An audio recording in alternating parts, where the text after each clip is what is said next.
Hi అండి. ఈ రోజుల్లో పిజ్జాలు బర్గర్లు తినే అంత ఇష్టంగా పాతకాలం వంటలు అంటే పిల్లలు అస్సలు తినట్లేదు. కానీ మా పిల్లలు మన సంక్రాంతికి మా అమ్మ వాళ్ళ పెద్దలకు పెట్టడానికి అప్పాలు చేసింది.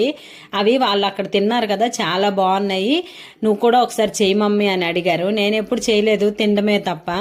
అందుకని మా అమ్మకు ప్రాసెస్ అడిగి చేశాను అనమాట. ఈ అప్పాలు అయితే పెసరపప్పు వేసుకొని తింటే చాలా టేస్ట్గా ఉంటాయండి. ఇంకా అప్పాలు చేసేటప్పుడు వాటర్ కంటే కూడా బియ్యం కడిగిన నీళ్లు వేసుకొని చేసుకుంటే ఇంకా టేస్ట్గా ఉంటాయి. అప్పాలే కాదు, ఎన్నప్పాలు, తర్వాత అరిసెలు, పొంగడాలు ఇవన్నీ బియ్యం వాటర్తోనే కదండి చేస్తారు. చాలా అంటే చాలా టేస్ట్గా ఉంటాయి.